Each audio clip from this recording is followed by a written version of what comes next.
الزمالك بطل أفريقيا سنة 1984. كان أول بطولة أفريقية يحصل عليها نادي الزمالك، اللي هي بمسمى دلوقتي دوري أبطال أفريقيا. المسمى القديم بتاعها لما حصل عليها الزمالك في 84 كانت اسمها كأس أفريقيا للأندية البطلة. البطولة ديت كان نظامها الذهاب والعودة من أول بداية المسابقة لغاية آخر المسابقة، من أول دور 32 لغاية الدور النهائي. ونظام احتساب الهدف بره الأرض بهدفين في حال تساوي مجموع المباراتين في الأهداف بين الفريقين. نخش على الزمالك بقى. البطولة ديت قابل في الأول مين؟ قابل صفاقسي التونسي في الماتش الأولاني، كان في القاهرة. قدر الزمالك يفوز فوز مريح، فاز 3-0. أحرز هدف الزمالك مدحت مكي وطارق يحيى من ضربة جزاء وعادل عبد الواحد. وهتخد شاط الكورة جول أول لنادي الزمالك، أحرزه مكي. راية الركنية يلعبها ورشي ماشي في شنكلة انما ما حصلهاش، وعبد الواحد جول الثالث لنادي الزمالك واللي جابه عادل عبد الواحد عشان يروح مرتاح في تونس. في مباراة الإياب الزمالك قدر يحقق تعادل هناك على أرض صفاقسي في تونس، وأحرز نادي الزمالك هدف. نادي الزمالك كان نجمه طارق يحيى.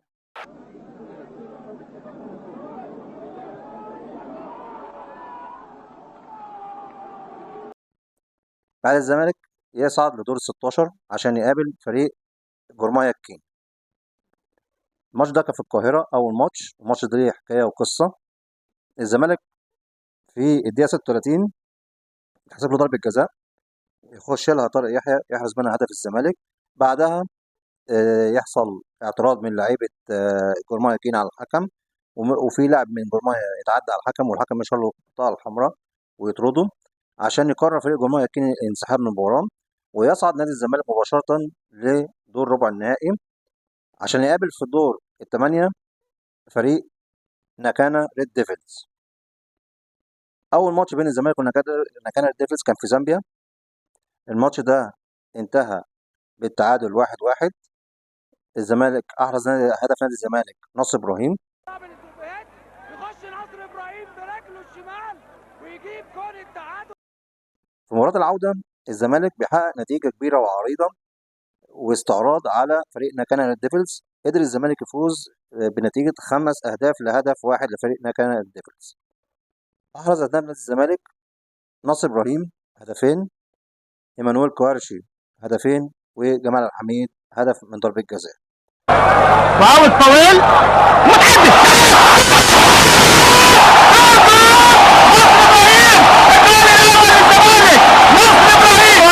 والكوارث هيفوت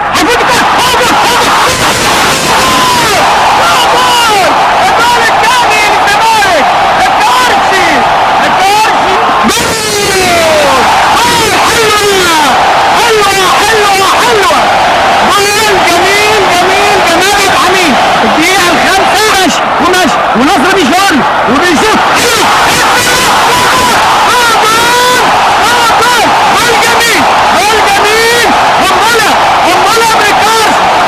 وطلع لمبو وطلع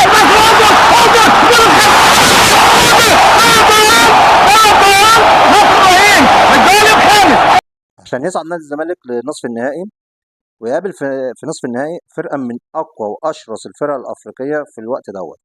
يقابل فرقة اسمها تيزي أوزو. الفرقة دي اللي هي المسمى بتاعها دلوقتي شبيبة القبائل الجزائري. فرقة عندها جمهور متحمس، عندهم تشجيع وحماس وواقفة ورا فرقتها كفرقة شرسة على أرضها. الزمالك بيقابل الفريق الجزائري في الجزائر أول ماتش. النتيجة انتهت بفوز تيزي أوزو 3-1. كان متقدم 3-0 وقدر إبراهيم يوسف نجم الزمالك يقلل النتيجة عشان تصبح 3-1. خطيرة، الهدف يسجلوا نشاهد الآن في الدقيقة 14.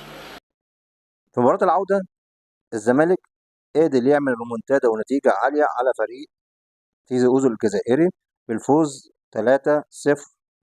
أحرز الأهداف جمال عبد الحميد من ضربة جزاء، وناصر إبراهيم وإيمانويل كارجا، عشان يصعد لنهائي أفريقيا لأول مرة في تاريخه.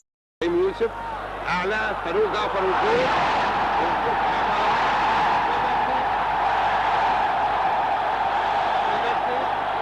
والضرب بالرجل دي الشنكله 4 باليد داخل جمال عبد الحميد جوه الجول.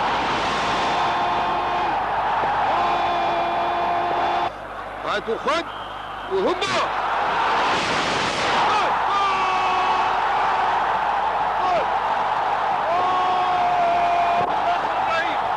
الجول الثاني للزمالك. الجول الثاني للزمالك. جمال العب بره هوبا كورشي كورشي جول حلو قوي. اطلع من ناحيه اليمين وراح طالع بدماغه وخدها عشان يصعد لنهائي أفريقيا لأول مرة في تاريخه. الزمالك بيقابل في النهائي فريق من أشرس الفرق الأفريقية في الوقت دوت، شوتنج ستارز النيجيري، اللي هو كان بيلعب ليه مهاجمه المخضرم رحمة الله عليه رشيدي ياكيني. فريق كان رهيب على أرضه وبره أرضه. أول ماتش في ذهاب نهائي أفريقيا كان الزمالك في استاد القاهرة بيلعب شوتنج ستارز. قدر الزمالك يفوز بهدفين لا شيء. أحرز الهدفين جمال عبد الحميد من ضربة جزاء ومن ضربة رأس. توزين نمره 13 باك الشمال، وترجع تاني لعادل عبد الواحد، لعبها حلوه لناصر ابراهيم، تعدي ولعبها من الجول. جمال عبد الحميد، جمال عبد الحميد الدقيقه 14 الجول الاول للزمالك. كره جول جول الجول الثاني للزمالك جمال عبد الحميد. في مباراة العودة كان مباراة صعبة مع التحكيم الأفريقي، مع الأرض الأفريقية والجو الأفريقي، ومع فرقة شرسة على أرضها. الزمالك قدر يحقق الفوز في العودة مرة أخرى على فريق شوتنج ستارز بهدف ذاتي أحرزه مدافع فريق شوتنج ستارز في نفسه. برافو ماسك جول جول جول جول جول جول جول جول الاول لنادي الزمالك. الجول الاول لنادي الزمالك نفسه جول. وكان في فريق شوتنج ستارز أضاع ضربة جزاء تصدى عليها ببراعة حارس مرمى الزمالك عادل المأمور، عشان يحقق الزمالك الفوز ذهاب وإياب على أقوى فرقة أفريقيا شوتنج ستارز، ويحصل على بطولة أفريقيا لعام 1984 لأول مرة في تاريخ نادي الزمالك. قائمة الزمالك أو روح الشرف لأول بطولة أفريقية في الموسم دوت بنتكلم في عادل المأمور حارس المرمى، محمد صلاح، سعيد الجدعي، هشام يكن، بدر حامد، فاروق جعفر، محمد حلمي، مدحت مكي، جمال عبد الحميد، عادل عبد الواحد، إيمانويل كوارشي، طارق يحيى، أحمد عبد الحليم، أيمن يونس، مجدي طلبة، إبراهيم يوسف، حمادة عبد اللطيف، جمال عبد الله، ناصر إبراهيم، وأشرف قاسم.